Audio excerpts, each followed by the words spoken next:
Hello, everyone, and welcome to Overtime. In the history of this show, we have gone live with a news event before it actually happened. The first time was the impeachment of Donald J. Trump, where we knew he had the votes, we knew he was going to be impeached. We had a nice thumbnail, we put it up, Donald J. Trump impeached. And we went live about an hour before the impeachment and just waited. And we watched, we listened to the House talk about it, and then we watched the votes come in.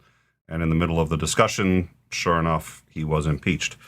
It reminds me of Dewey Beats, I was going to say Trump, Dewey Beats Truman, a newspaper that published the results of the election before it actually happened. And of course, they got it wrong, which is why you're supposed to never do these things. Having said that, we are now facing the second time we've ever gone live with an event before it happened. The title of this show being Donald J. Trump Impeached Again.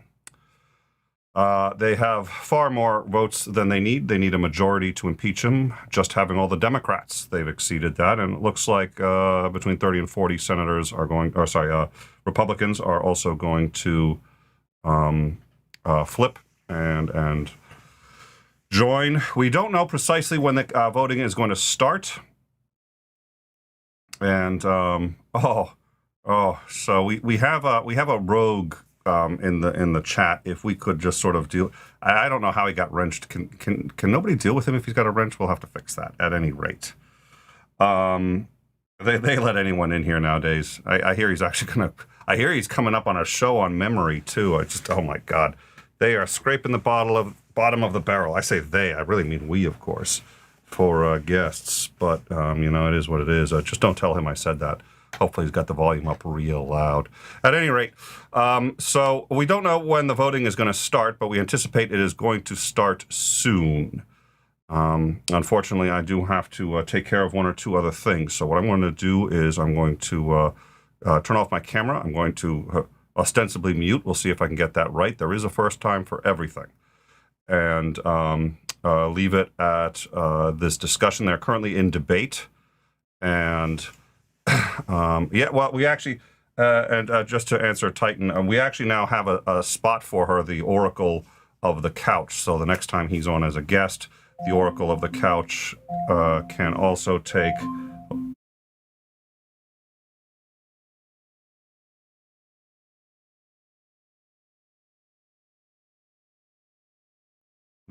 also apologize for that. The Oracle of the Couch can also have its own spot, but I know she's gonna be on the same camera. But I gotta. She's like a fixture now whenever you have Maudie around. So at any rate, I am unfortunately going to need to get going for a little bit. I shouldn't be going for too long. I'm anticipating 15 to 20 minutes. The voting, once it starts, is expected to. Usually they give about 15 minutes for that.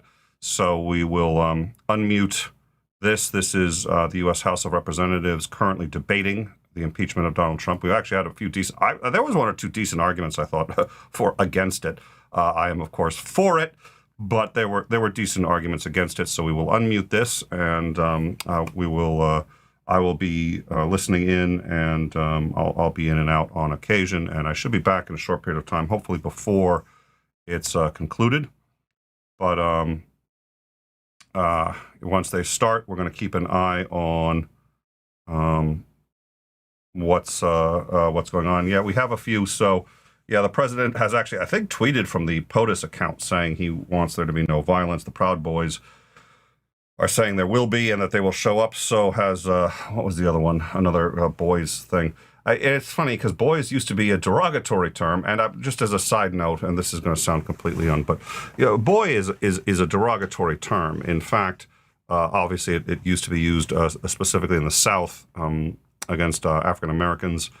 Call them boy. It's not something you're supposed to be. But you've got yes, the Proud Boys and somebody else. In fact, actually, just as an aside before I go, cowboys. Of course, this is not actually known by most people, used to all be black. And the reason is because the term cowboy was for a servant or slave who was black, who was out in the fields taking care of the cows. You had a house boy, you had a field boy, You know, you had all sorts of different, quote, boys, and they were all black. And the ones that wrangled the cows were, of course, the cowboys. And, you know, we think of them as these white guys, and, you know, no, that's not the history of it. But that, nonetheless, so you have a bunch of white nationalists who don't realize where the term boy really, the history of that term. And I find it amusing at any rate. So we are going to unmute. I will be back shortly. So let me just make sure that the audio is working and that everything is... Assault on the separation of powers and on the peaceful transfer of power that we have long taken for granted. The impeachment of Donald Trump is not politics but law, not passion but reason, not vengeance but justice. And we as the people's representatives must rise to the challenge of defending democracy in the face of its gravest threat, and we will. I yield back. The gentleman yields back. The gentleman from New York reserves. The gentleman from Ohio is recognized. Thank you, Madam Speaker. We reserve. Gentleman from Ohio reserves. The gentleman from New York is recognized. Madam Speaker, I now yield 30 seconds to the distinguished gentlelady from Massachusetts, Ms. Tran. The gentlewoman from Massachusetts is recognized for 30 seconds. Madam Speaker, I stand before you today in disbelief.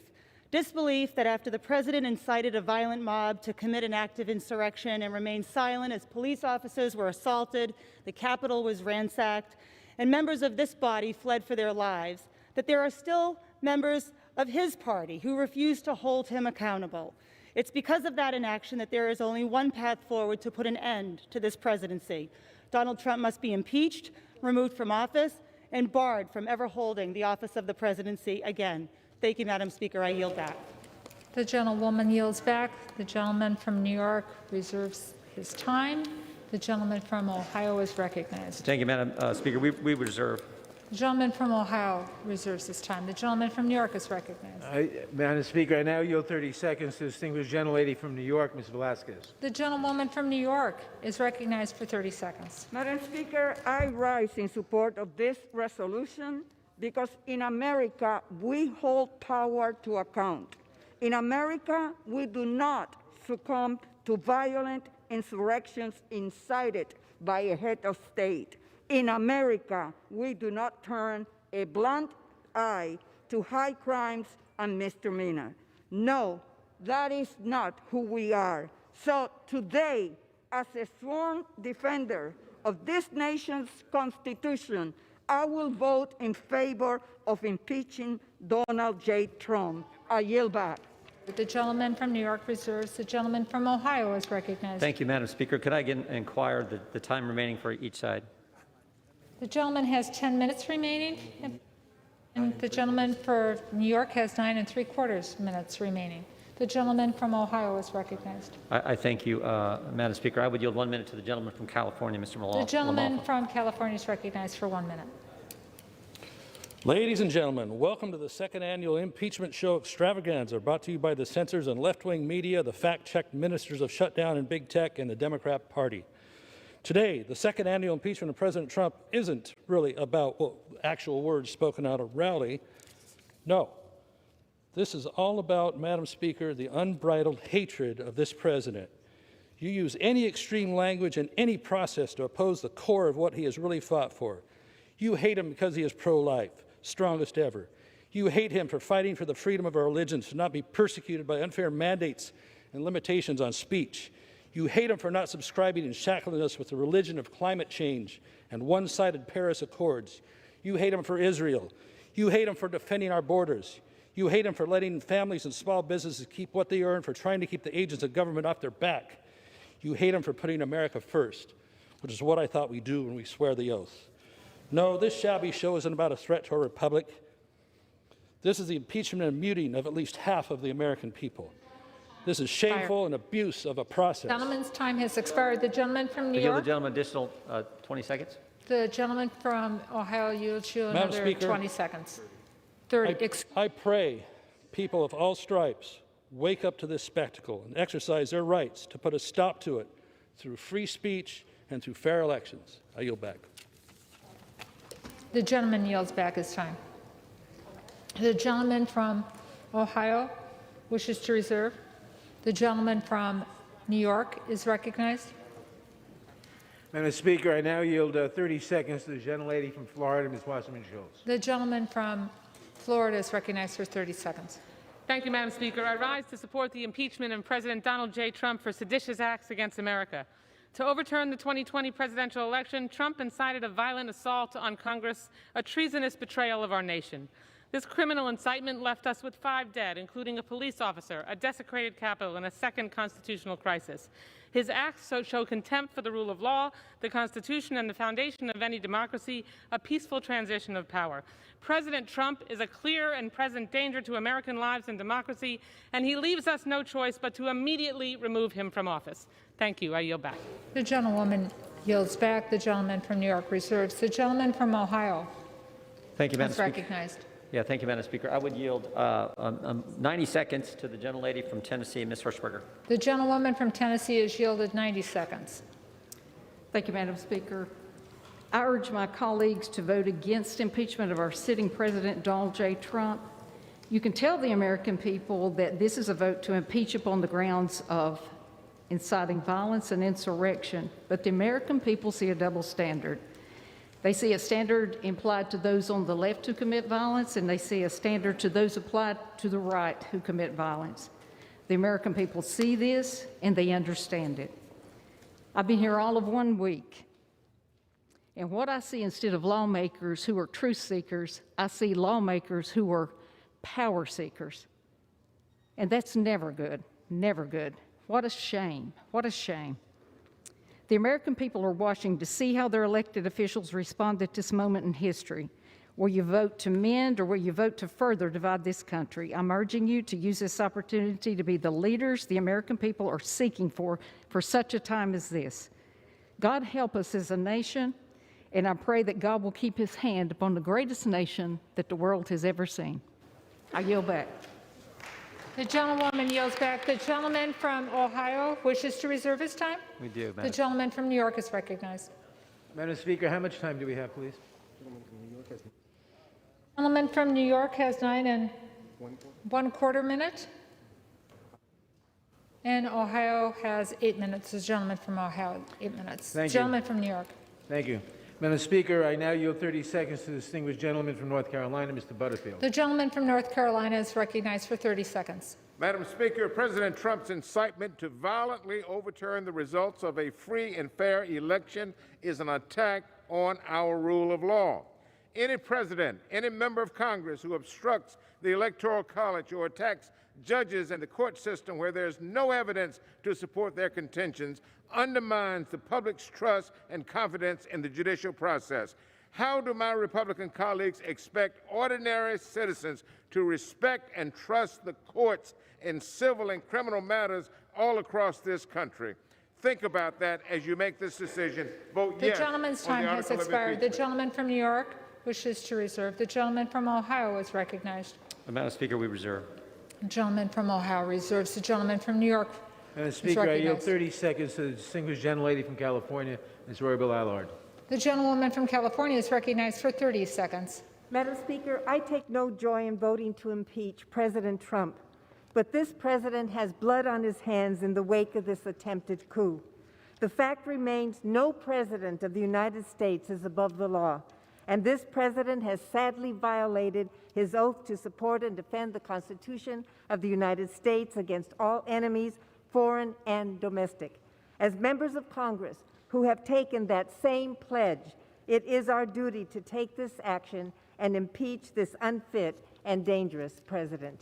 I yield back. Gentlewoman's time has expired. The gentleman from New York wishes to reserve. The gentleman from Ohio is recognized. Madam Speaker, we reserve. The gentleman from Ohio wishes to reserve. The gentleman from New York is recognized. Madam Speaker, I now yield 30 seconds to the gentleman from California, Mr. Canna. The gentleman from California is recognized for 30 seconds. I'm voting to impeach because, as Lincoln said, no grievance is a fit object of redress by mob law.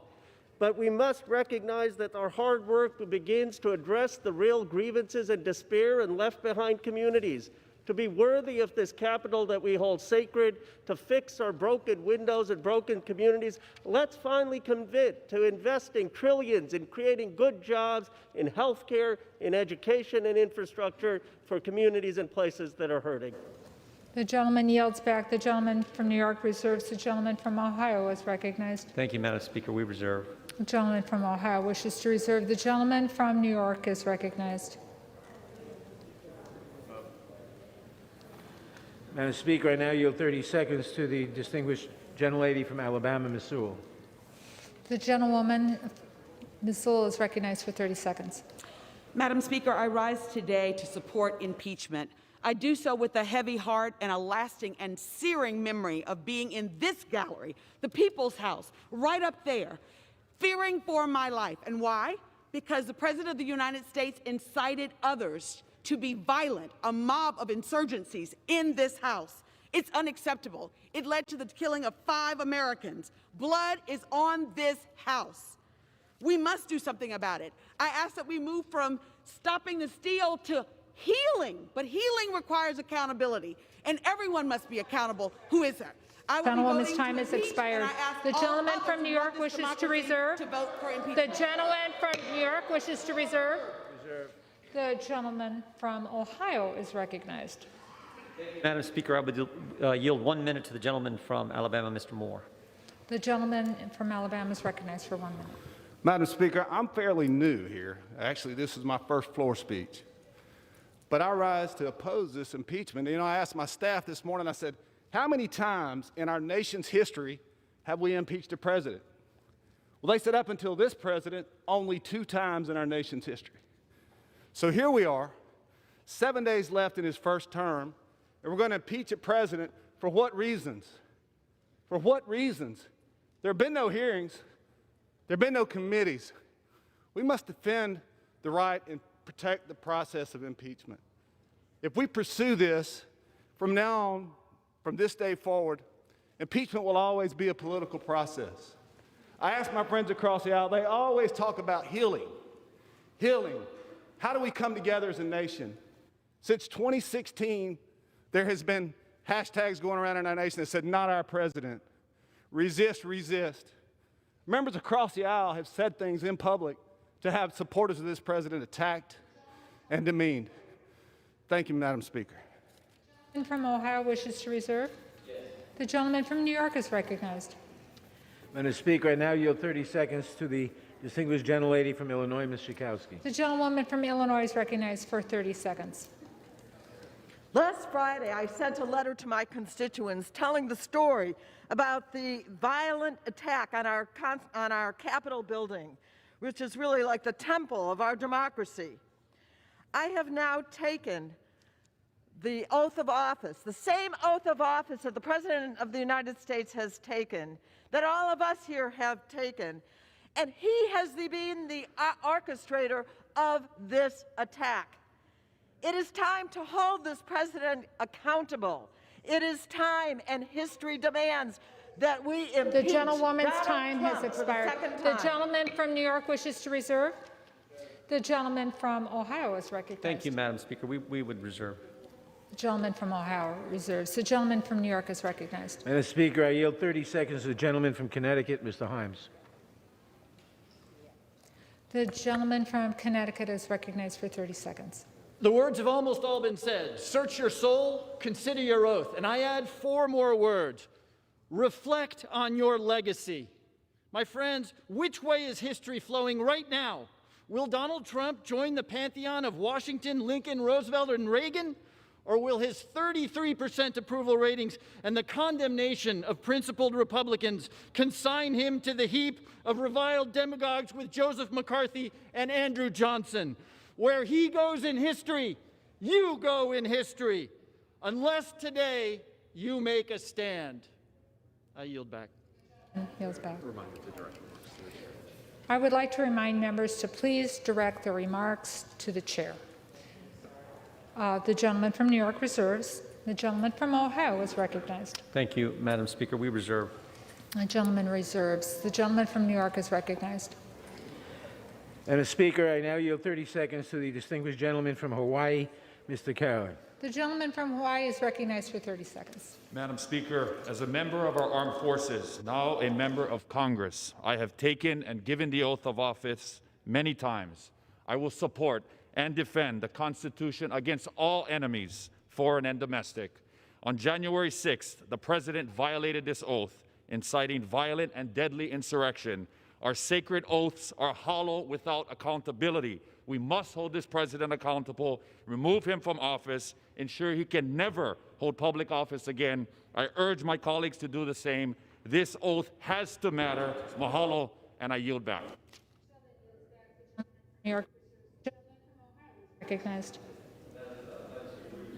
The gentleman from Ohio reserves. The gentleman from New York is recognized. The gentleman from Maryland, Mr. Sarbanes. The gentleman from Maryland is recognized for 30 seconds. Madam Speaker, this beautiful Capitol dome is a symbol of freedom and democracy, not just for Americans, but for the people the world over. The action we take today, this impeachment, is a declaration to the world that when there is an attack on our democracy, whether it comes from without or whether, tragically, in this instance, it comes from within, we will respond to that threat and attack, and we will do what's necessary to strengthen our democracy. I yield back. The gentleman yields back. The gentleman from New York wishes to reserve. The gentleman from Ohio is recognized. Thank you, Madam Speaker. I yield 2.5 minutes to the distinguished gentleman from New York, Mr. Zeldin. The gentleman from New York is recognized for 2.5 minutes. Thank you, Madam Speaker. I'm sickened and angered by what we all had to witness last Wednesday and call for the investigation and prosecution to the fullest extent of the law, every single person who participated in the violence and loss of life in this Capitol building last Wednesday. I, as a member, sit here listening to the entire debate, desperately need to better understand the two standards that are at play in this House. Why is it okay if a House Democrat calls for violence in the streets, but not if you're a Republican? Why can a House Democrat be rewarded with a gavel and a chairmanship if they're calling for physical confrontation of a Trump administration official, but they will be punished if they're a Republican? The double standards that we have seen time and time again, I need to better understand what the rules are of this House. Why is it that a committee chairman can lie to the American public about having more than circumstantial evidence that the president colluded with the Russians in order to win the 2016 election, but of course the Republicans can't and wouldn't lie to the American public about something like that? We need to better understand what these two standards are that are at play and to complete the record. Because the House Democrats are here to make President Trump the first president to be impeached twice. So I'll complete the record. First off, in the articles of impeachment, it's written that the president gave a speech and he told his supporters to come here and that he incited this riot. And one speaker after another here on the other side of the aisle have repeated that in the article of impeachment. But we all know that this was a pre-planned attack. We all know that there was pipe bombs being discovered while the president was speaking. We all know that the Capitol perimeter was being breached during the president's speech. We know that this was pre-planned and it started while the president was speaking. Why is that not in the articles of impeachment? Why is that not being incorporated into my colleagues' remarks? To complete the record, if you want to make the president the first president to be impeached twice, well, we'll add something else to that. Thank you to the president for his efforts to defeat MS-13 in my district or to withdraw from the... Request 30 more seconds. Fired. The gentleman yields an additional 30 seconds. Did I hear correct? Yes. The gentleman has another 30 seconds. Thank you to the president for his efforts to move the embassy in Israel to Jerusalem and recognize Israeli sovereignty over the Golan Heights and to take out Abu Bakr al-Baghdadi and Qassem Soleimani, to eliminate the ISIS caliphate, to enter into the historic Abraham Accords, to have an economy this time last year that was stronger than I ever remember in my entire lifetime. Yeah, we'll complete the record. And in all fairness, as the president leaves 1 week from today, let's be honest about the double standards that exist inside of this chamber. And let's also be honest that this president did a lot to make America greater than ever. The gentleman's time has expired. The gentleman from Ohio wishes to reserve. Thank you, Madam Speaker. The gentleman from New York is recognized. Thank you, Madam Speaker. I now yield 1 minute to the distinguished I now yield 30 seconds To the distinguished gentleman from Illinois, Mr. Caston. What happens The if gentleman's recognized for 30 seconds. What happens if we get this wrong is written in Lincoln's second inaugural, when one party would make war rather than let the nation survive. On December 7th, on September 11th, we came together against an enemy from without, but on January 6th, we were attacked by an enemy from within, the president who would make war with malice for all and charity for none. We must come together in unity today against that domestic threat to our Constitution.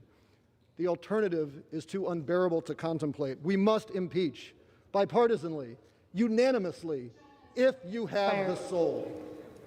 The gentleman from New York wishes to reserve. The gentleman from Ohio is recognized. Madam Speaker, we reserve. The gentleman from Ohio reserves. The gentleman from New York.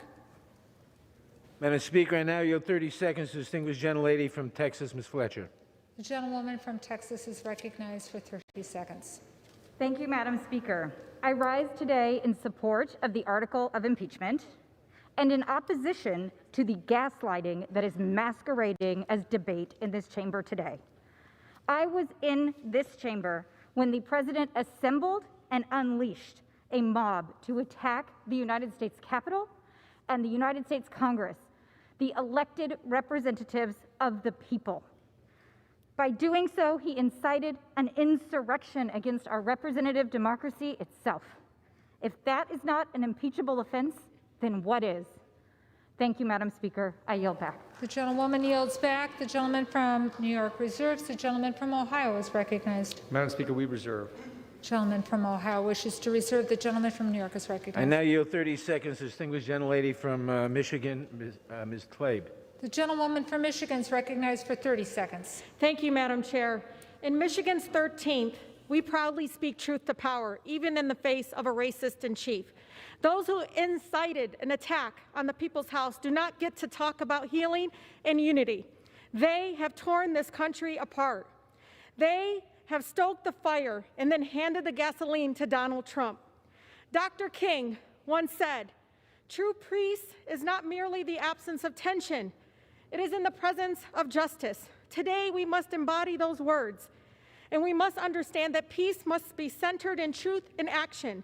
We cannot sit, Madam Chair, sit idly by after a violent attempted coup and allow lies and hate to continue. Today, we stand up for our constituents who continue to be harmed by the York wishes to reserve. The gentlewoman's time has expired. Donald Trump. The gentlewoman's time has expired. The gentleman from New York wishes to reserve.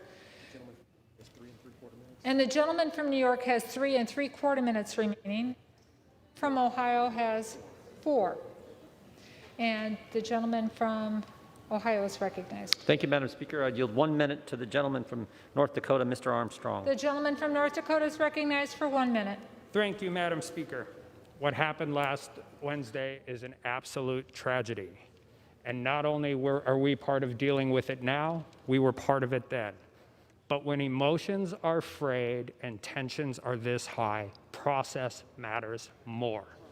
It matters more now than it did before. And the reality is this: there are serious constitutional questions about these articles. And Donald Trump is going to be president until January 20th. And on January 20th, Joe Biden's going to become president. But I'll end with this. I'm going to vote against impeachment, and that's going to give me credibility at home with my base. You're going to vote for impeachment, and that's going to give you credibility at home with your base. It's easy to point at me and blame me. It's easy for me to point at you and blame you. But on January 21st, we're all going to be back here. So use that credibility.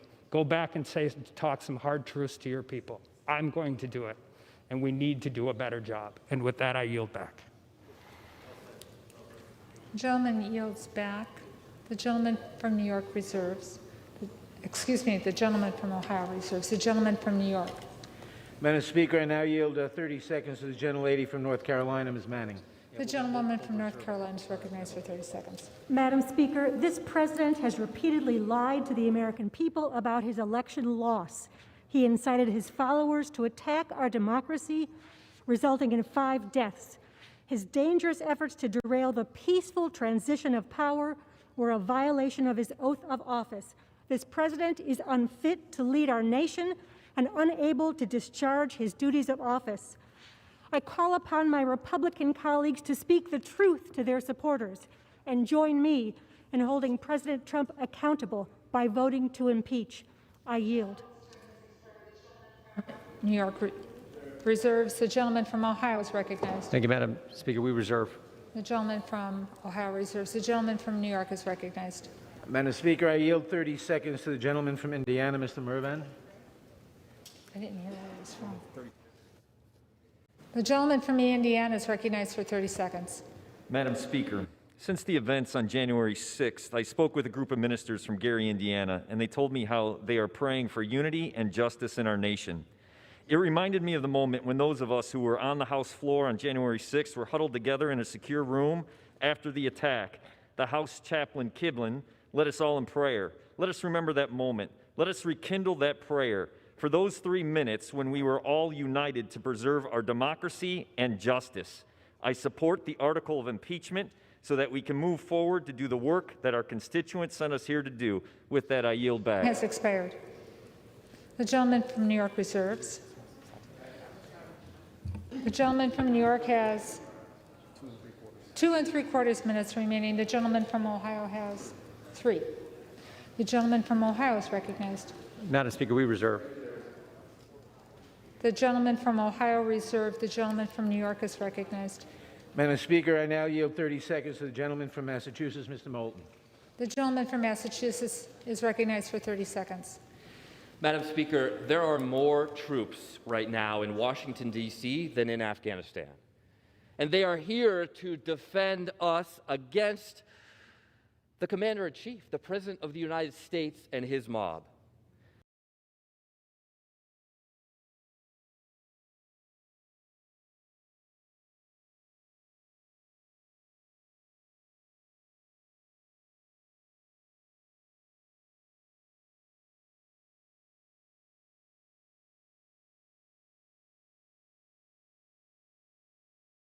C-SPAN is not federally funded. It's thanks to the cable and satellite companies that provide our public service.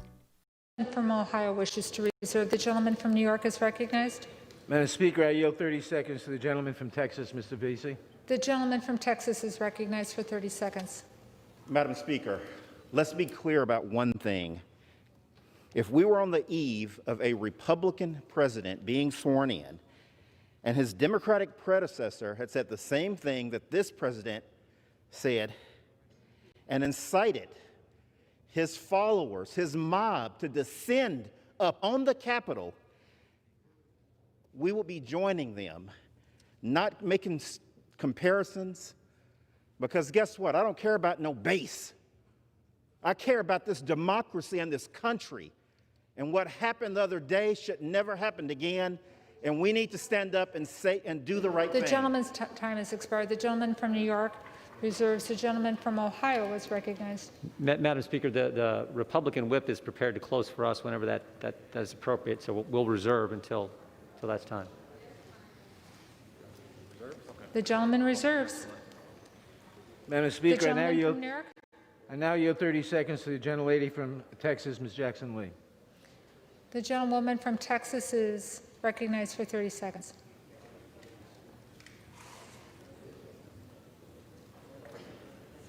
I was on that floor just 1 week ago, and so today the insurrectionist in chief will be impeached for insurrection.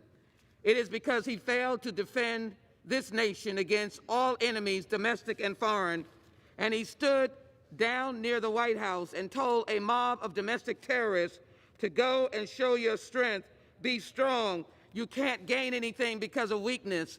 We must hold him accountable. We can heal this nation, but he must be impeached today. We must impeach Donald J. Trump as Gentlewoman's time has expired. The gentleman from New now. York reserves. The gentleman from Ohio is recognized. Yeah, thank you, Madam Speaker. We reserve. The gentleman from Ohio continues to reserve. The gentleman from New York. Ask if they're prepared to close. Is the other side prepared to close? Yes. Then, thank you, Madam Speaker. Madam Speaker. Yes. I yield the 3 gentleman minutes. from Ohio. Thank you, Madam Speaker. I yield 3 minutes to the Republican whip, the gentleman from Louisiana, Mr. Scalise. The gentleman from Louisiana is recognized for 3 minutes. Thank you, Madam Speaker, and thank the gentleman from Ohio for yielding. Madam Speaker, our nation still mourns the unacceptable violence and anarchy that took place in this Capitol last week. As we speak, arrests are still being made, and the anarchists who stormed our Capitol are being brought to justice, as should be the case. Emotions are still high, but in this moment, we need to be focused on toning down the rhetoric and helping heal this nation as we move towards a peaceful transition of power to President-elect Joe Biden next week. My prayers, Madam Speaker, are still with Capitol Police Officer Sieknick and Liebengood, who we lost, as well as all of the Capitol Police officers who risked their lives to keep us safe. They are true heroes, and they deserve all of our applause today.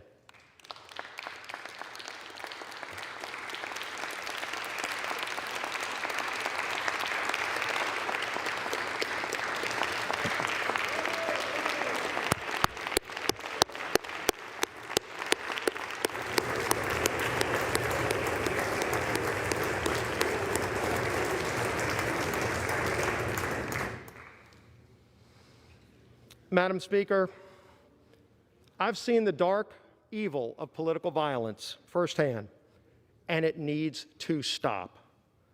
But all of us need to be unequivocal in calling it out every single time we see it, not just when it comes from the other side of the aisle. I oppose this rushed impeachment brought forward without a single hearing. And by the way, the Senate will not even take this up until President Trump is out of office. So let's keep that in mind. It will only serve to further divide a nation that is calling out for healing. Madam Speaker, many speakers today have invoked one of our nation's greatest leaders, President Abraham Lincoln. Maybe we should follow some of Lincoln's wisdom that he's imparted upon us in moments like this. As Abraham Lincoln was giving his second inaugural address in March of 1865, Lincoln issued us a challenge. This is what he said: "With malice toward none, with charity for all, with firmness in the right, as God gives us to see the right, let us strive on to finish the work we are in, to bind up the nation's wounds, to care for him who shall have borne the battle, and for his widow and his orphan, to do all which may achieve and cherish a just and lasting peace among ourselves and with all our nations." Madam Speaker, in times like these, let us not reach out to our darkest demons, but instead, like Lincoln, seek the higher ground. May God bless this great United States of America. I yield back. The gentleman from New York is recognized.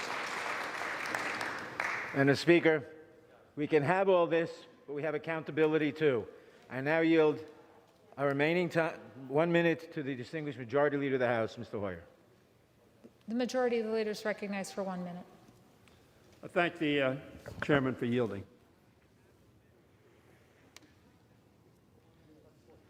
This is a troubled time, a sad time.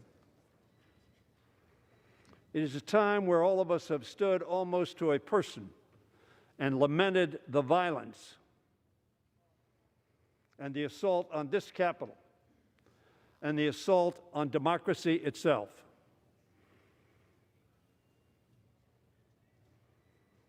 It was right to do that. But this impeachment ought to be put in the perspective of what the Republican chair of the Republican Conference said it was. She said the President of the United States summoned the mob, assembled the mob, and lit the flame of that attack. There has never been, she said, a greater betrayal by a President of the United States of his office, and his oath to the Constitution. That is why we are here today. That is why we are here today, just a week before that president, at the request of the American people, will leave office.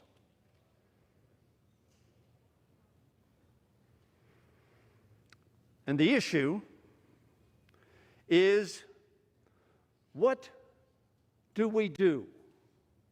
The 433 of us, I believe, who are here, do on behalf of the American people to respond to what Representative Cheney described happened on the 6th of January.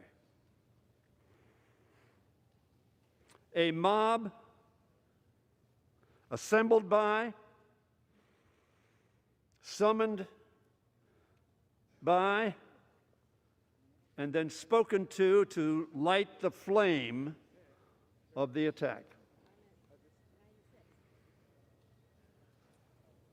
To stop the steal.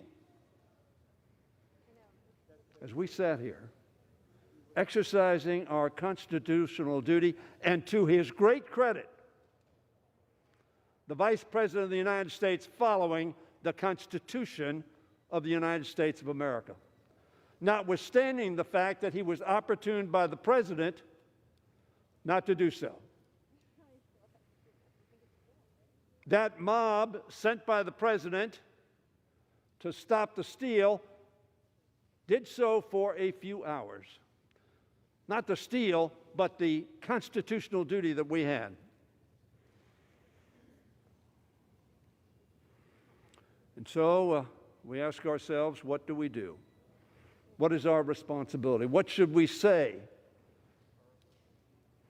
in light of only the Civil War as an analogy? That doesn't mean there haven't been demonstrations in Washington before and demonstrations throughout this country before.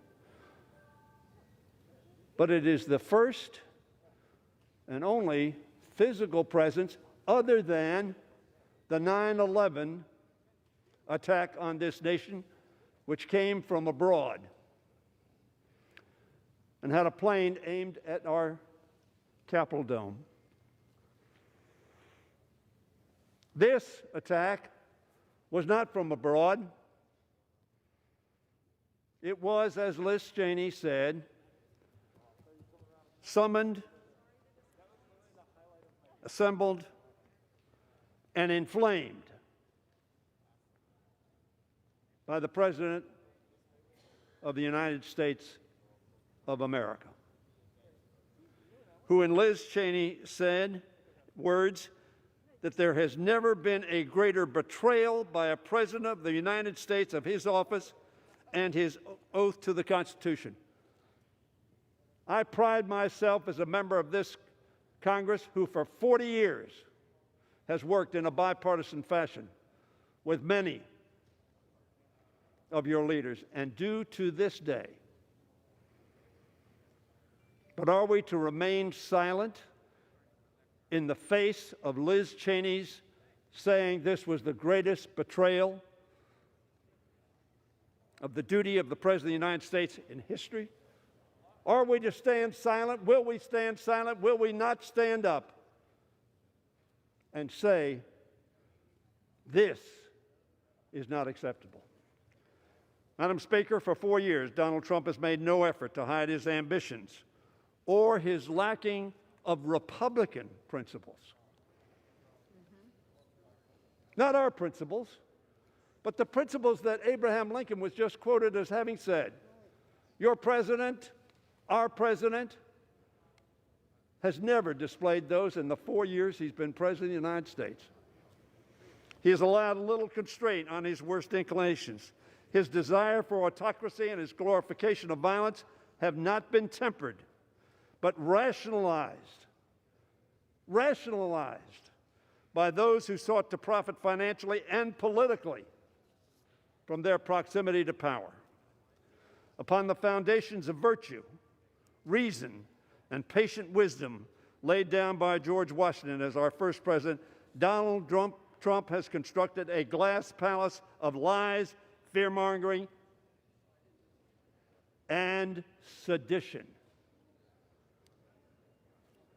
Last Wednesday, on January 6th, the nation and the world watched it shatter to pieces. There can be no mistaking any longer the kind of man sitting in the Oval Office or his intentions and capabilities.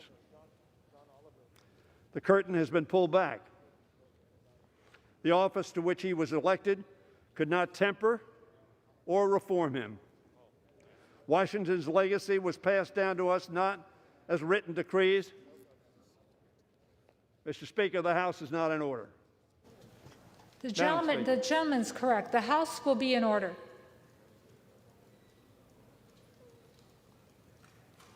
Washington's legacy was passed down to us not as written decrees, but understood norms. How we ought to act, how we ought to conduct ourselves.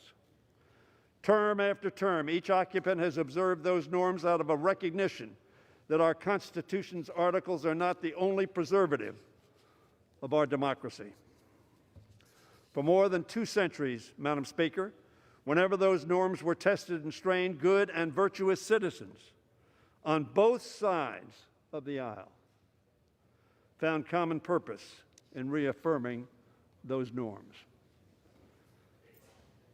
But memory fades, and from time to time it must be refreshed. Madam Speaker, as the framers emerged from the Constitution Convention, Benjamin Franklin was asked whether they had made America a monarchy or a republic. Probably all of us know this response. A republic, he answered, if you can keep it. That's the question today.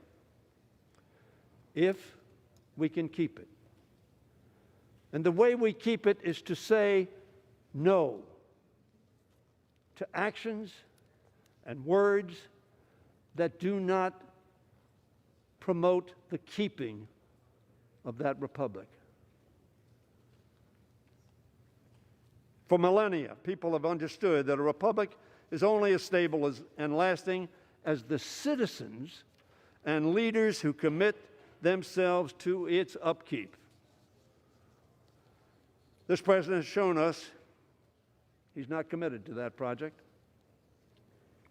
His tweets every day have shown he is not committed to that project. Indeed, he openly disdains it and appears to prefer the alternative. But what of the rest of us? Those who have the honor and the great privilege and the weighty responsibility to represent the views of 750,000 of our fellow citizens.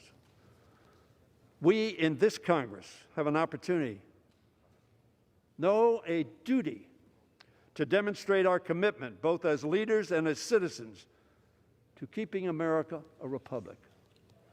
A republic that resolves its differences not through being ordered to come to the Capitol to prevent them from stealing the election, which was an absurd assertion from the very first day it was made.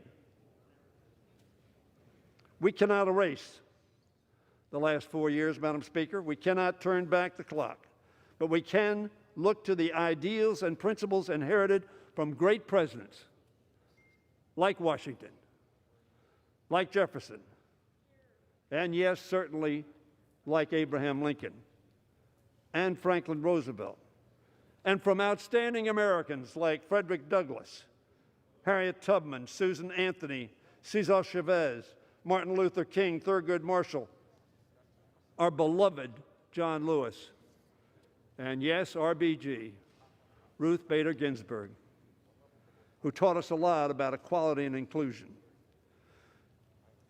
It's up to us to restore the vibrancy, Madam Speaker, of our democracy by reaffirming our commitment to the norms they passed on to us and entrusted to our care. But to make that possible, Madam Speaker, we must rise to this moment and not only affirm affirm the virtues we cherish, but reject the vices we abhor. That's what I'm asking my fellow representatives on both sides of the aisle to do today. We all stood and we abhorred the violence that occurred and the threat to the very democracy that we hold so dear and swore an oath to protect and uphold. Reject deceit. Reject fear-mongering.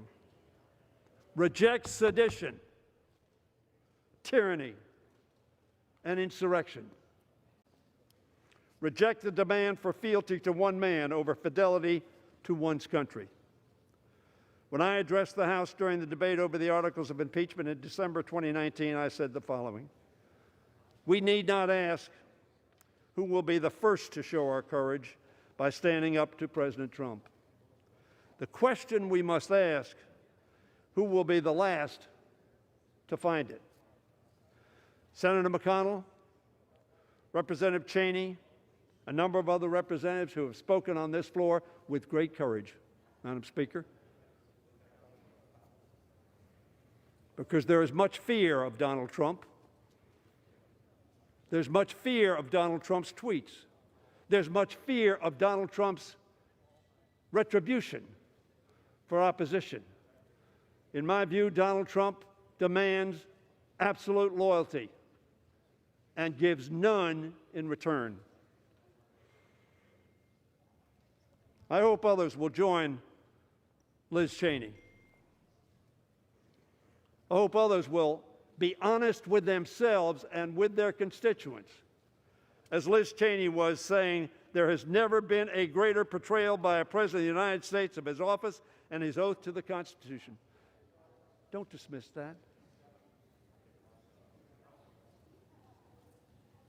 She's the daughter of a Vice President of the United States who was the whip when I came to Congress. As she has taken a stand, I hope others will as well, Madam Speaker. Soon, the clerk will call the roll and ask for our votes. Make no mistake, this will be no ordinary roll call. This is about our country, our Constitution, and our democracy. These votes will be inscribed on the roll of history, a record of courage and of our commitment to country and Constitution, of our commitment to the rule of law and renewal of that which we inherited and hope to pass on, unbroken, unshattered. With just 7 days left in the President's term, this vote is not about timing. It is about principle and fidelity to our Constitution. It concerns the clear and present danger facing our country, not only in these final days of the Trump administration, but in the weeks, months, and years that will follow. It is about the necessity to demonstrate to this generation and to future generations the duty we share to protect our democracy every single day. Do not pretend, my friends, that it was simply those who came into the Capitol, encouraged by our president to stop the steal at any cost. And by the way, if the vice president doesn't do my bidding and follows the Constitution, sweep him away. We know that this president would never emulate George Washington and give up his power for the good of our republic, even after losing an election. Somebody talked about a peaceful transition. There has not been a peaceful transition. I don't know what you're talking about. You're not living in the same country I am. It was just days ago that the president, after committing this terrible act, thought he had to admit that Joe Biden might, yes, be president of the United States. We know that this president neither recognizes norms nor reflects the rule of law. We know that this president is not a patriot. So I ask this House, who among us, Madam Speaker, will be recorded on the roll of history for their courage, their commitment, the Constitution, and their country.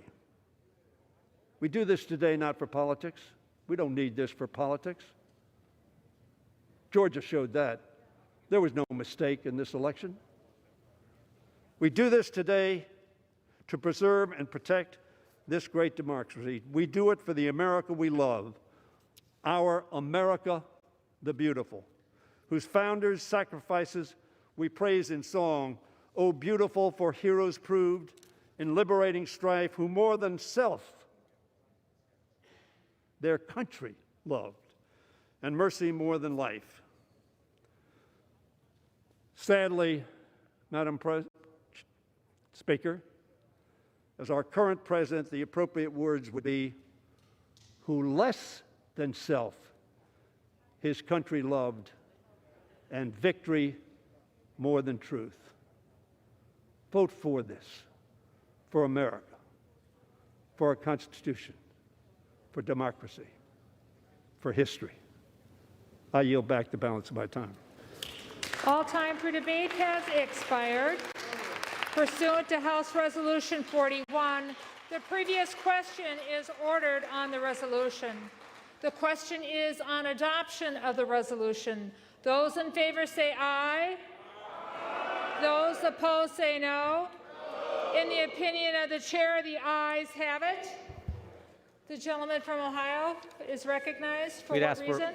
Thank you, Madam Speaker. We'd ask for a roll call vote. Pursuant to Section 3S of House Resolution 8, the yeas and nays are ordered. Members will record their votes by an electronic device. All right. So if this is, let me just make sure that my sound actually. Less than 13 months since he was impeached the first time in December 2019, President Donald Trump is on the brink of being impeached again. All right. So what they're doing now is they have actually. So they had a vote. They had a vote by people just shouting yay or nay. They said, okay, the resolution is passed based on that. So essentially, they're saying, okay, he's been impeached, and then they called for an action. And all of this is expected.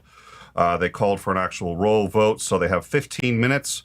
What we're going to see now is the. That's it. We're watching the voting. This is the voting has finally just begun. And in 15 minutes, we will know for certain, although we'll probably know for certain beforehand. All it has to do is cross the halfway mark, which honestly, if I had been smart, would have done the math before getting here. And I don't know, that looks a little small, so I may try to make that a little bigger for y'all. Can't believe I just said y'all. I've been hanging around too many people like Bregwin and Titan. And now that's why is that not? I'm not interested in that guy. I'm really far more interested in 100. No, it's the. Hold on a sec. Let me find out.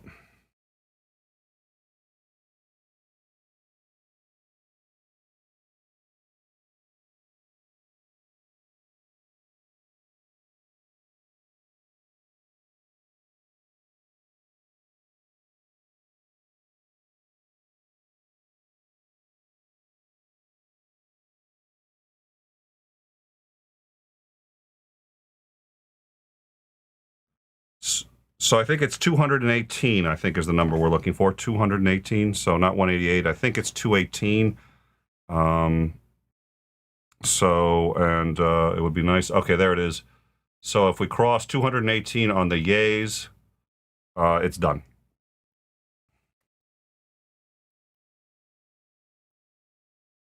What on earth are they talking about now? Vote no on House Resolution 24. Gentlewoman from Maine, seek recognition. Madam Speaker, as the member designated by Ms. Custer of New Hampshire, pursuant to H-Res 8, I will inform the House that Ms. Custer will vote yea on House Resolution 24. The gentleman from Tennessee, seek recognition. Madam Speaker, as the member designated by Mr. Fleischman of Tennessee, pursuant to H-Res 8, I inform the House that Mr. Fleischman will vote nay on H-Res 24. As the member designated by Mr. Desjardins of Tennessee, pursuant to H-Res 8, I inform the House that Mr. Desjardins will vote nay on H-Res 24.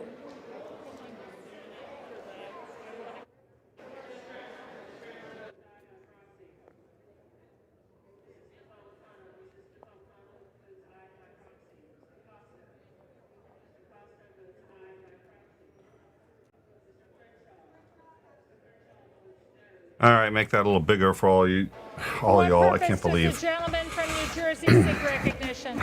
Madam Speaker, as the member designated by Ms. Bonnie Watson Coleman pursuant to H-Res 8, I inform the House that Ms. Watson Coleman will vote yes on H-Res 24. And as the member designated by Mr. Albio Series pursuant to H-Res 8, I inform the House that Mr. Series will vote yes on H-Res 24. And finally, as the member designated by Mr. Paul Tonko pursuant to H-Res 8, I inform the House that Mr. Tonko will vote yes on H-Res 24. For what purpose does the gentleman from Kansas seek recognition? Madam Speaker, as the member designated by Mr. Laturner, Kansas, pursuant to House Resolution 8, I inform the House that Mr. Laturner will vote nay on House Resolution 24. Purpose does the gentleman from Illinois seek recognition? Madam Speaker, as the member designated by Ms. Presley of Massachusetts pursuant to H-Res 8, I inform the House. All right, while they're doing this, we have just in, I guess, Donald J. Trump. So, as we told you yesterday, it was, oh, wow, I want to say it's, I forget the name of the organization. I'll have to look it up, but it's a nonprofit, it's a watchdog group, and they formally submitted a complaint to the District of Columbia against Donald Trump, and I think actually they issued a federal one saying that they were accusing him of sedition and treason. That complaint doesn't carry, I mean, it carries weight in as much as, you know, they're aware that it was a big watchdog group, and they're aware they're going to do it anyway, but it's just for support of the watchdog group. So what we have now is it appears like the District of Columbia has started a criminal investigation into Donald Trump Jr., who has said some really outlandish things, far worse than his father. One of the things we mentioned earlier, that he had actually said that he was going to grab a weapon and head down there to help defend his father against, and he's a sociopath in my view. It's a very amateur. I'm not even saying that as a diagnosis. I'm saying that more culturally. He's a sociopath in the cultural sense, and he just, holy smoke. Do I reckon Trump is watching this?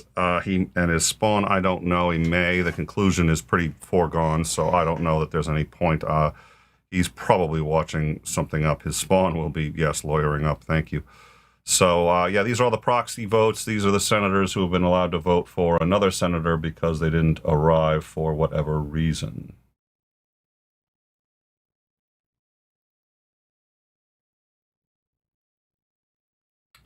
So we'll stay on that. I think I said the number was 218.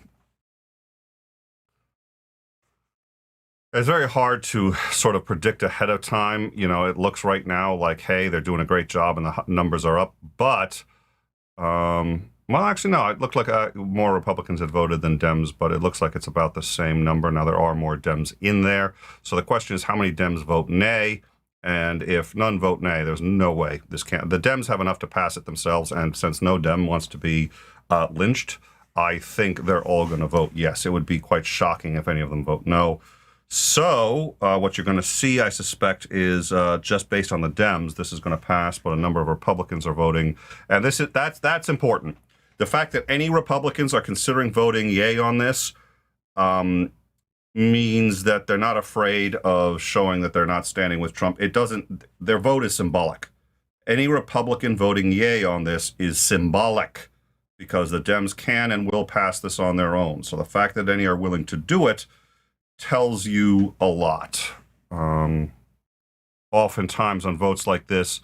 Now, the other thing that could happen, there is cynicism in here. Let's say you are a Republican. Let's say you're a good friend of Trump and you want to vote nay, but you are in a district where you're in a tight race and you know for a fact that a nay vote could cost you the election. You say, hey, my vote doesn't matter. It's already in the bag. So they vote yay just to signal to their constituents that they are anti-Trump when really they're for Trump. This is one of the reasons I really don't like politics. I don't actually have a natural knack for these kinds of things. You just sort of learn how it works, and you learn. I've seen people who have a natural, they just take one look at the numbers and they're sitting there going, okay, I have a tendency to know what they mean because I've been through the process several times, not of impeachment, but I've been through the process of, you know, I've been around. So, but for me, it's just experience. There are people who intuit this stuff and who enjoy it. I am not one of them. All right, now let's see. This is all just going to be more of the proxy votes. So we'll have an idea. So Trump the numbers to impeach him will be sufficient probably in, I would guess another 8 minutes, and we'll know for certain in, I don't know how long. Is that right? No, that is not right.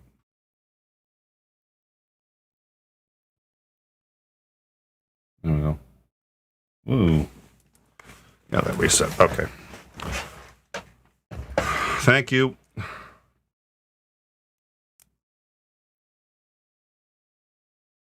All right, so we have 7 House Republicans who now say they will vote to impeach Trump. The number was expected to be significantly larger, so we'll see what ends up happening. But the ones we have, I'm actually not going to run through the list. Republicans out of Washington, Michigan, 2 out of Michigan, 2 out of Washington, 1 out of New York. Cheney, who was one of the most, Liz Cheney, who was one of the most, when she came out and said that she was going to vote nay. So what we've got now is yays are ahead 117. Again, all they have to do is break half. All they have to do is break half. That would be about 218, I believe. 218, and they've exceeded half, and they're 119. 5 minutes left, so a lot of people are waiting until the last minute. You know this is a Trump impeachment. Everyone's waiting for the last minute to up the drama. They're like, never do a vote early on. You want them to stay on for the last commercial block. Oh, dear Lord. Okay, 218, yeah. All right, so let's see. Oh,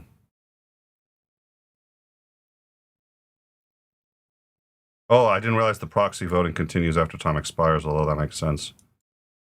I didn't realize a proxy also had to be verbally, but I guess it's because you can't cast proxy by, yeah. So let's just see. The proxies may take a while. They're burning through it, but the proxies may take a while. As a member designated by Representative Cardenas pursuant to H.R. 8, I inform the House Representative Cardenas will vote aye on H.R. 24. As a member designated by Representative Kirkpatrick pursuant to H.R. 8, I inform the House Representative Kirkpatrick will vote aye on H.R. 24.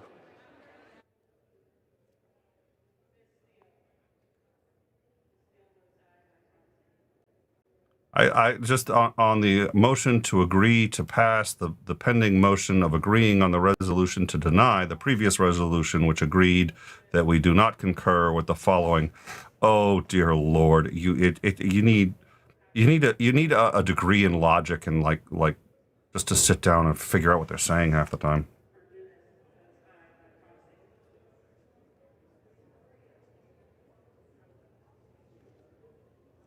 Yeah, I think that's yeah, that makes a lot of sense. You don't want to have a nonverbal.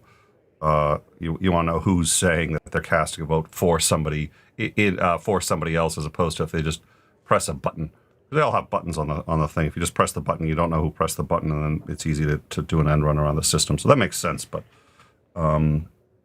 yeah, it's been a while since it is. We watched this. I forget when. I should find out how many days since the last impeachment, but it was just amazing that we were sitting there watching this not that long ago. This will make Trump the first president to be impeached twice. Thank you for that. I appreciate that, Christina. We're doing our best. A number of people. We've had this discussion before. A number of people, and we all know this. I think most of the viewers on In Time have some political savvy already. But there's a misunderstanding that impeachment means to be removed from office, and that is a possible consequence of impeachment. But you never know. Impeachment simply means that it passes in the House, which is what we are seeing now. Once it passes here, he is impeached. Period. Done. The trial, it looks like, isn't going to happen. It's probably not going to happen till summer. It certainly isn't going to happen until 1 hour after Biden's inauguration. Why? The head of the Senate, who is currently, what's his name? McConnell, has said, nope, I ain't going to do it until then, and he can schedule it for whenever he wants. He can even schedule it for when he's out of the Senate. He won't be out of the Senate, but he'll be the minority leader instead. He can schedule it for whenever he wants. So what he's going to do is he's going to schedule it till after Biden takes office. That way, one of the problems is when you start the trial, the Senate can't do any other business until the trial is done. That means confirmation of judges, political appointments. That means any legislation that Biden wants passed by the Senate is stalled by this until they come to a conclusion. Now, they can postpone and filibuster everything they can to slow down. Recognition. Madam Speaker. To slow down that process, and so you end up with the trial taking 30 days. It doesn't even matter anymore because he's out of office. The only real thing they can do is pull him out of office. He's already out of office, so it doesn't matter anymore. So 30 days lost of Biden's first 100 days. Those are the days he's most powerful. Those are the days he gets the most done. He's got the most political will. He hasn't done any favors for everyone, and everyone wants a favor. Since he hasn't done any favors, he hasn't really lost any of his political juice. So first 100 days are the single most important, and this would block it up. So what Pelosi has said she's going to do is just hold on to this once it's done and not send it probably until after the first 100 days. So you're looking at early summer. The trial starts on this. So this is, everybody's just going to drop this, and summer's going to come by, and this is going to happen, and everyone's going to sit there and say, hey, Nick, wait a minute, I thought this was done. What happened? No, we didn't have the trial. So they're gonna wait on that. Yeah, they can impeach. They can block him from holding office. Actually, that's not necessarily a conclusion. Usually, when you're impeached, you actually can go back into office again if you would like to. But I think they can also make it so you can't. So there's a number of things they can do, but right now, he's never going to hold office again anyway. He's toxic. Oh, that reminds me. So the state of New York has said that they are canceling all their contracts with the Trump organization. So any buildings that they rent for any the offices, anything like that, they'll move out. They're not going to be using any Trump buildings anymore. They're not going to use any Trump contractors. Anything they want, nothing to do with the brand. The PGA has said that they are barring any tournaments from ever being held on a Trump property. So what that means is Trump is going to be hemorrhaging money now. He's got these buildings. Nobody wants to use them. Nobody wants to stay in a Trump hotel anymore. Nobody wants to. So he's going to be hemorrhaging all this money. And the golf courses were already losing money. Now he's not going to have any major tournaments there. And all of his donors, his number one donor died 2 days ago, by the way. But he can't schmooze with donors anymore. He can't, and now he's being indicted or being considered for treason and any number of other things. He's never coming back. There's nobody who's ever going to vote for him in any political office. He's toxic. Nobody wants to touch him. Having said that, I wouldn't mind having him get impeached and having that made official that he can't ever come back. But, we had somebody earlier who said, oh, he'll be back. And nope, he's done. He's done. He's still going to face money laundering charges in New York. He's going to face money laundering charges probably in D.C. He may face something even internationally because it's Deutsche Bank. He's going to face a lot of trouble in New York, a lot coming up. His son's going to face trouble and can't pardon anyone anymore. He can still, but he won't be able to pardon them for state crimes. He's going to be in trouble. And you have to keep in mind, and there was somebody who pointed this out, and I think this is worth noting. I think this has been explained to him. He's not politically the most savvy person. Even in business, he's not the most savvy. I think somebody's explained to him there are a lot of people who want to sue him, and there are a lot of states that want to sue him criminally, but haven't because the general consensus is you cannot sue a sitting president, which is probably a good idea, actually. It's a pain in the neck, but that's why you have impeachment, is so that you can remove them, then you can sue them if you need to. But it's an added layer shielding for the president for the basic reason that if you could sue the president of the United States, you think you get trolled bad on social media?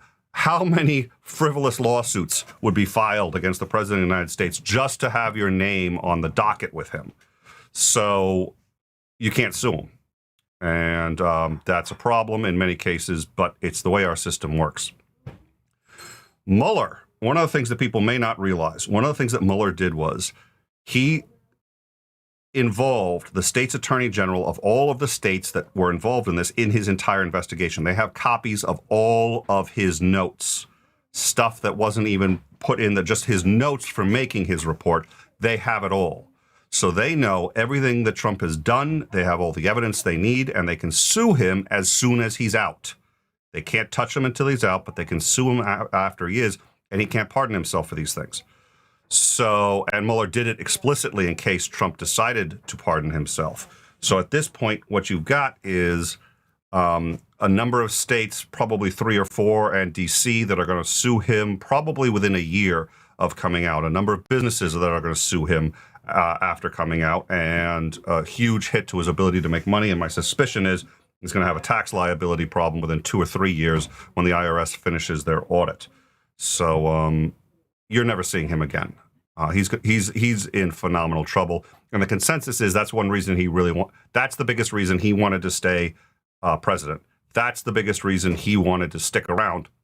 He hates the job, but it's another 4 years for him to figure out how to get out of the mess he's in, and he figures he can get out of it because he's Mr. Schmooze and he can't get out of it. And he's been placing people sympathetic to him in the positions that would, at the federal level, be involved in this.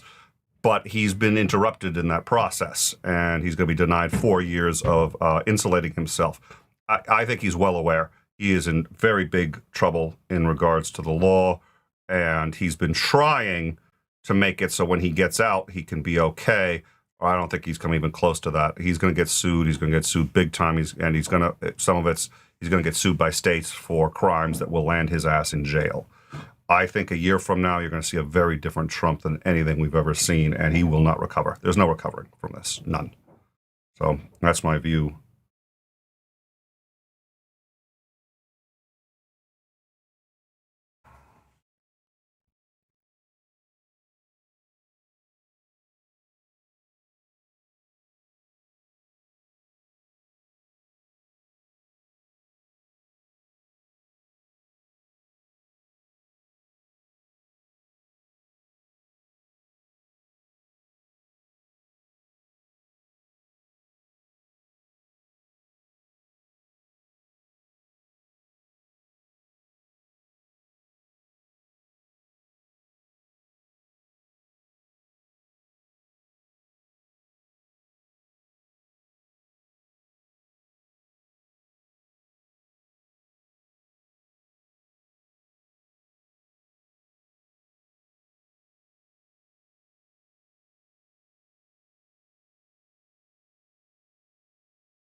All right, so we are going a bit more along party lines than I had anticipated. But it's still, again, it's not, there's nothing, I don't see a single Democrat voting nay. In fact, we have not had one vote nay yet. And since the Democrats are the majority, it's going to pass. You'd have to have a number of Democrats committing political suicide at this point to keep this from passing, and there's no reason not to. The only other reason is this headache is going to get passed on to Biden, and McConnell has made sure of that. He's doing that deliberately. See other McConnell's now telling people, oh, I'm glad we're doing this resolution. Yeah, he says he's glad, but he's doing everything he can to stop it Senate side. And he's politicized it, and he's turned it into a weapon that he's going to use against Biden, which people are going to remember. And once he's the minority leader, I think some of this is going to come back to. We don't see as much karma as we would like to, and I think all of us think that. And there are two reasons, I suspect. If there were such a thing as karma, if it were real, we all think that karma would benefit us. The guy who cuts us off in front of the road, hey, he'll get his some way, somehow. Of course, we cut people off, but whenever we do it, it's because we were in a rush. We had a good reason. We were in a rush. When somebody else cuts you off, they're the asshole. When you cut somebody off, it was my blind spot. I didn't check. The kids were screaming. I'm not an asshole. I'm just so. So karma is never going to do what you want it to anyway, because you're not a very good judge of what karma should really be doing. But that aside, if karma exists, it's rare that I see it enacted fully in the ways that any of us would want, even if we could judge accurately. But this may be one. Like I said, I think it's already been the beginning of the end for Trump for quite some time, but we've covered some of his legal troubles, and at some point we might want to do a show on it, but it would be nothing but rattling off. I think the emoluments clause is going to get him. He's going to be in trouble for that, and that's criminal. That's very criminal. And the funny thing is, the whole point of violating the emoluments clause would be to benefit from your office, which he's been doing quite a deal, and he's been doing it with his hotels. He's been having famous people stay at his hotels. He's been enhancing his position by doing that. All that's done now. He's lost all of it. Nobody's going to want to stay. No emir from any country is going to want to stay in a Trump hotel anymore. They all know. And in fact, the Secretary of State Pompeo was supposed to go to Europe and meet with his counterparts in Europe, and they're saying no, they don't want to meet with him. They don't want to talk with him. They have rebuffed. I think he canceled his trip, if I recall. Nobody wants to have anything to do with anyone in the Trump administration, and that includes abroad. And the only people who ever did just wanted it for what he could get them. And he knew that. He was willing to make the trade. That's why you don't allow that kind of thing. But he's going to end up with nothing there. He's going to end up with a huge liability from the emoluments clause, from the vote rigging in Georgia, just suggesting that they find an extra. No, he's the number of states that are going to want a piece of him at this point. And I think previously, nobody's touched him, and I think there have been a number of reasons for that. One, he's so brazen and so bold. It actually gives the people who oppose him pause. They're like, wait a minute. Did he just go public and basically say that he's stealing the election? I'd have thought that was illegal, but if that was illegal, he wouldn't have done that. So I'm going to go back and check myself. He's gaslighting his opponents by being so brazen. Nobody believes that. They're all just like, nah, this can't be illegal, because if it was, nobody would be this stupid. Believe it or not, that happens all the time. And not to go ad Hitler on anybody, but that's a large part of how Hitler got in power. Hitler made it crystal clear he was going to go after the Jews. Or people's like, nah, he's not really going to do that. He's like, yeah, I'm going to murder them all. Like, oh, look at him. Look at how cute he is. And, nobody ever really thinks that anyone's going to do that. And nobody thought Trump was going to do half the things that he was doing.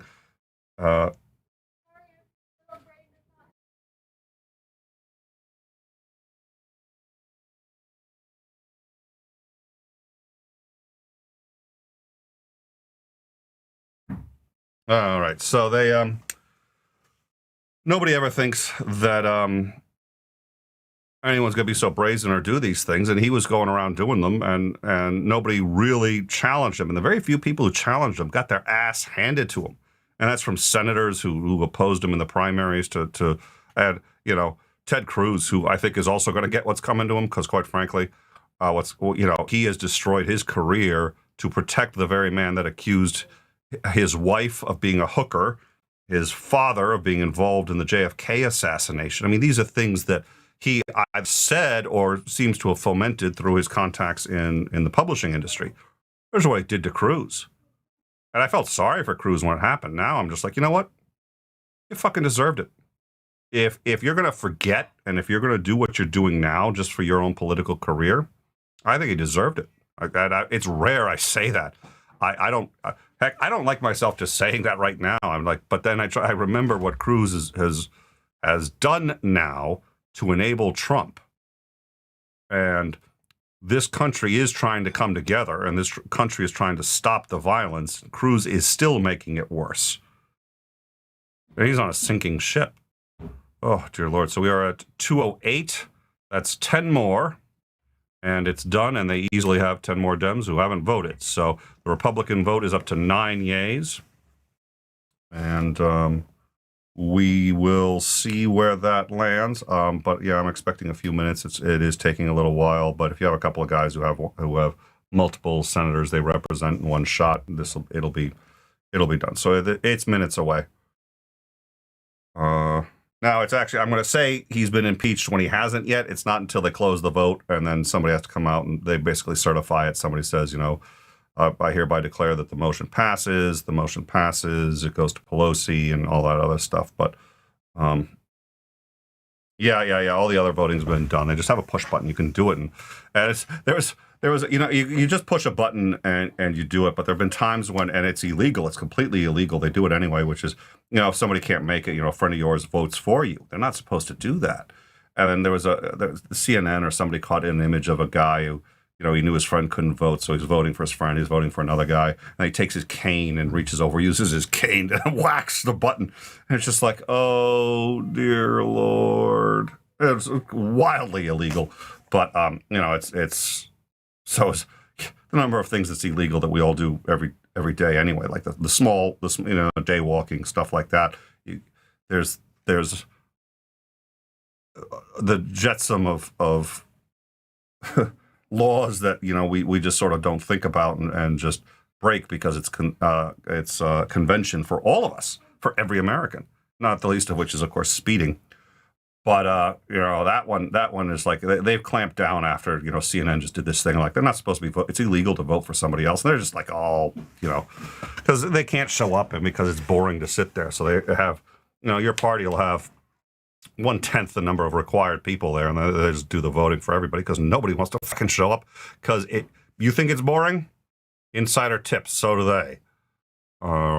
So only they have to go, but the difference is they get paid for it. Yeah. Well, the thinking was it would be 20 or 30, and we are over.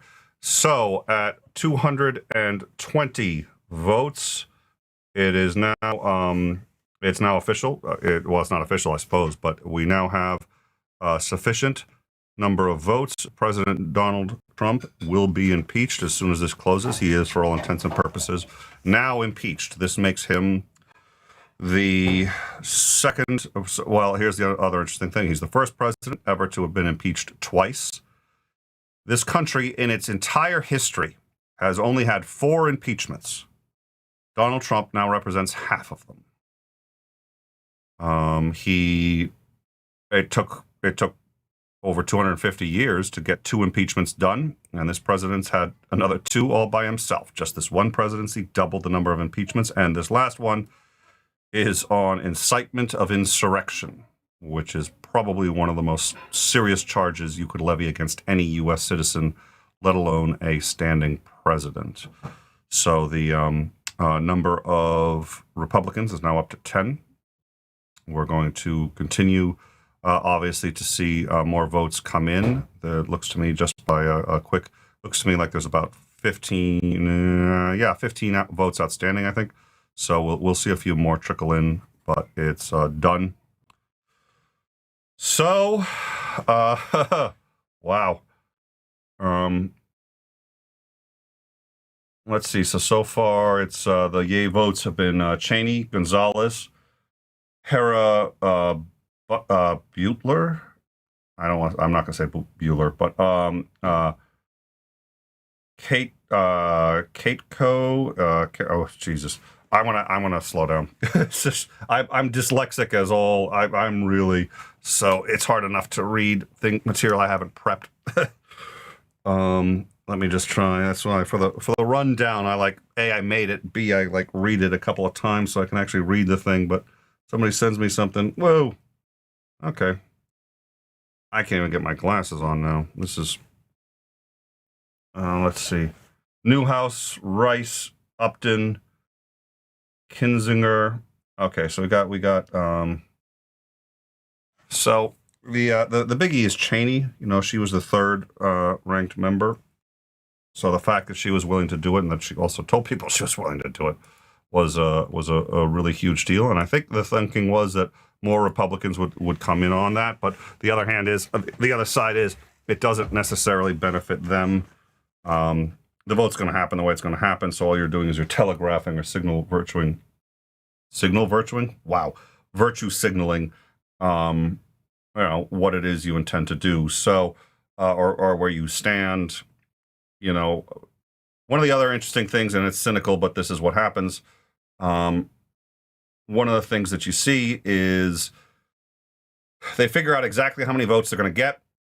And then they figure out how many they need, how many more they have than they need that they're going to get. Let's say they have 18 more votes than they need to pass it. They figure out 18 of their most vulnerable members say the Democrats, the 18 of the most vulnerable Democrats, and they say, okay, you're in a conservative state. You barely won your election, so why don't you vote no on this bill? Even though you support the bill, even though you're for it, if you vote no, you're going to become more popular with your constituents back home, maybe win your next election, which is, of course, of everyone's benefit, because then the Democratic Party doesn't lose a member.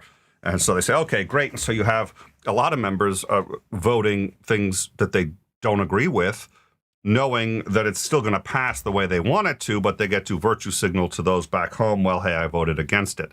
And you have to sort of keep an eye on to see how and when people are doing it, but it's immensely cynical, and it's the kind of thing I wish didn't happen, but it's the kind of thing that parties usually have to do to maintain their power. Both sides do it, and just one of those unfortunate things. So they are now saying Trump is, in fact, the first U.S. president in history to be impeached twice. Technically, that's not true, but it's true. So it's not true till all of these go through, but it's passed. I mean, the number of the number of votes has now exceeded the minimum needed. So let's just see here.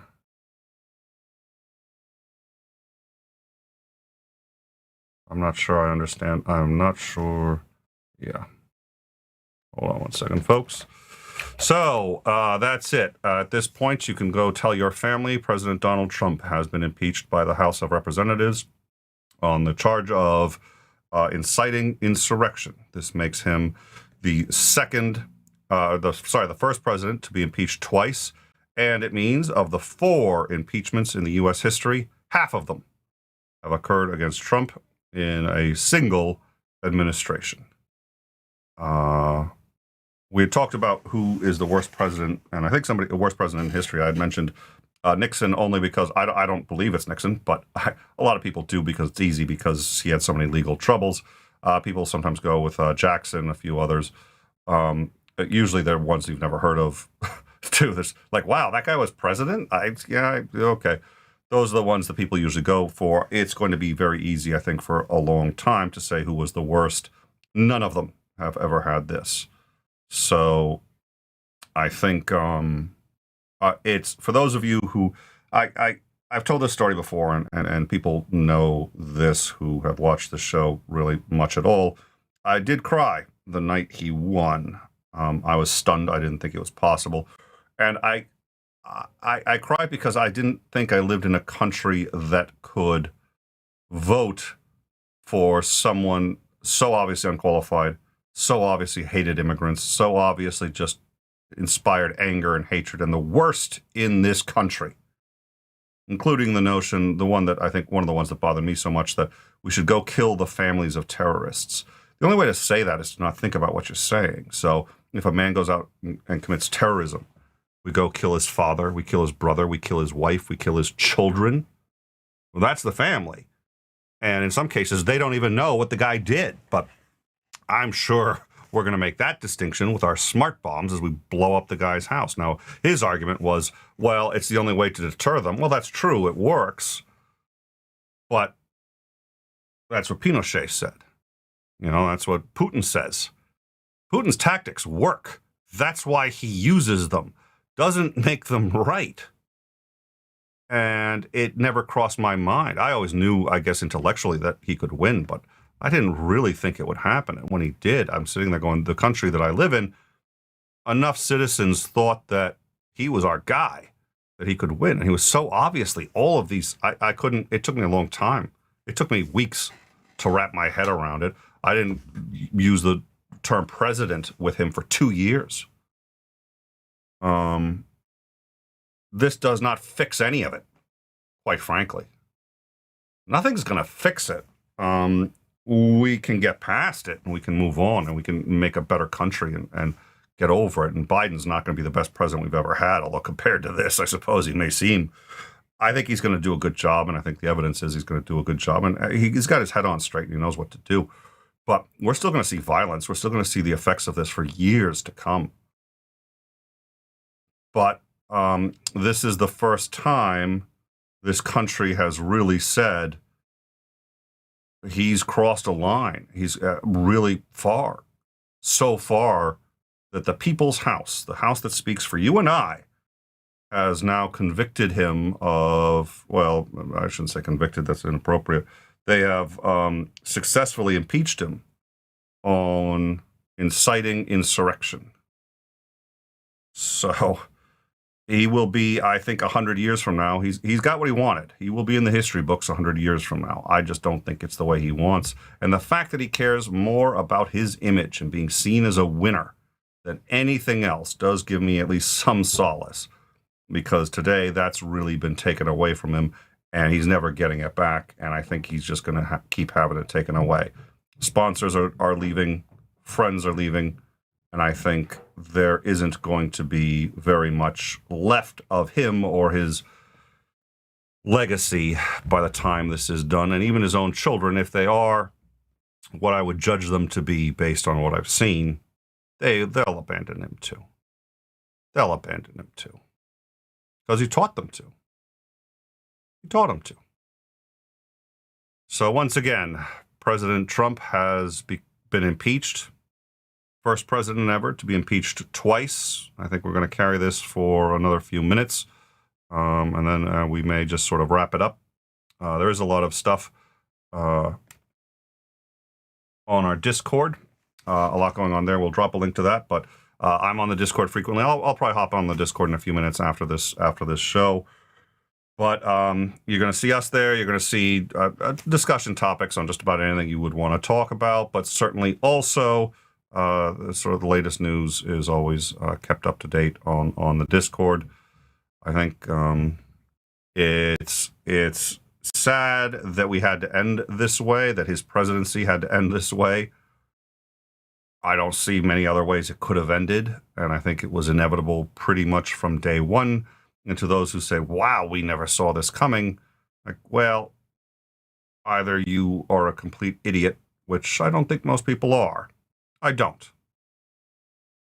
But either you're one of the rare, exceptional, complete idiots, or you deliberately had your eyes closed. That's the only way you didn't see this coming. So it's not pleasant, I think, to live in a country where we've had to impeach the same president twice, or that we have to be responsible for the fact that we, in some ways, all allowed this to happen. I did my best to stop it, I suppose. I voted against him, but it's still our country, and the rest of the world is watching, and hopefully they're starting to see us as a country take some responsibility for this, because he's been a maniac to the entire planet. Withdraw from the Paris Accords, withdraw from NATO, withdraw from the World Health Organization. We didn't withdraw from NATO, but would have if he thought he could get away with it. He came close. Shoving other presidents aside so he could be at the front of the line when they take the photos. An embarrassment. Absolute embarrassment to this country. This doesn't fix it. But, oh, dear Lord, it's a start. A $400 suit in every closet. Yeah. It was funny. I was talking earlier, and maybe at some point I may end up having to retire the $400 suit. I don't know. On the other hand, it's been ever since, right? It's been ever since. Nick, $400 suitor. 231 to 197. That looks to me like they're done. If you include the didn't vote, I think they may be done. So it is passed. Feel hope again. I started to feel hope again when they permanently banned him on Twitter. That sounds funny, but for him, that's everything. For him, that's everything. It's idiotic that that's everything, but that's everything for him. And when they banned him, and then when he tried to tweet off the POTUS account, they don't want to ban the POTUS account because that's not actually his account, and that's the president. Yeah, they don't want to ban him. So they just started deleting his tweets. I was like, okay, if Twitter's finally on board, I think the blood is in the water. He's done. So I'm about as confident of that as I can be of any future event. He is done. There's no recovery from this, and he's going to keep getting hit hard. I'll be honest, and I don't mean he's going to need to be put on suicide watch at some point. And the reason is because, now he may be in too much denial. And in this case, denial may save his life. But he can't be a loser in his own head. And Pelosi's speaking. Let's see what she says. Adopted without objection, the motion to reconsider is laid upon the table. Congratulations. Oh, dear Lord. That's it. What now? That's it. It's just being replaced again. And now what?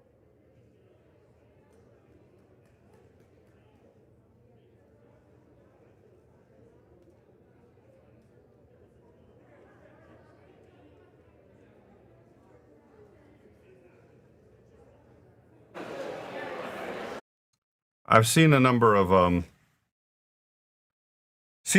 books on numbers, and some numbers that you see across the board. What percentage is conservative based on whatever conservative is for that time? You know, what percentage of a population is liberal based on whatever liberal means at that time? But just sort of hold liberal values relative to the norm, and those numbers don't change much. From and this was, I think, Shook's point yesterday. Those numbers don't change much. So you have really roughly the same percentage of liberals and conservatives today as you did in ancient Rome, and the same number of independents. And everybody's really arguing over those independents. And every now and then those numbers appear to change. But even that isn't necessarily what you think it is. What's really changing is the country's values, and the numbers get all skewed because they don't represent the values just yet. And then once people start to understand what these new values are and what they mean and what's conservative based on the new values, you end up with the same number of conservatives and liberals. It's about 40% of each and 20% that are in the middle. And it's a spectrum. There's a gray area, but that's usually where you land. And a whole bunch of other numbers that you see around with that 40% number, and that's what he was pointing out. You know, you see it in Russia, you see it in Germany, you see it, and you've seen it since ancient Romans till now. So, okay, let's see. House votes to impeach. Yeah, so he is. It looks like it's a motion to reconsider the impeachment. That's gonna go over well. Yeah, it looks like they may have just closed that out. Yep, I think they closed it. I think it's done. Another first for the presidency of Donald Trump. This is the second time in America, he has been impeached. This afternoon, less than a week to go before the new president is sworn in next Wednesday by a vote of 231 to 197. The House of Representatives, on one article of impeachment on incitement of insurrection, impeaches President Donald J. Trump. Good afternoon. We're going. All right, folks, it is done. So, honestly, I've forgotten where I was going with that. I think it was something about percentage of people that yada yada yada. I will say this: for Trump, his reputation is everything, and he'd be okay being penniless as long as he had his reputation, and his voice is everything too. Being able to hobnob with these people, he's losing all of that. He's losing it rapidly. So he is in a group of people that I think the risk is reasonably low because he's so arrogant and he's got so much narcissism. I would find it difficult to believe he would harm himself.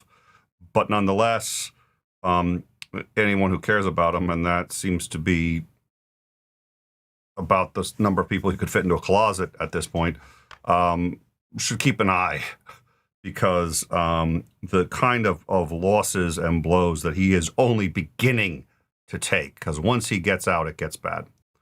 We'll see. I don't think he's a narcissist, so I think there's probably no danger of it. But this is what you see.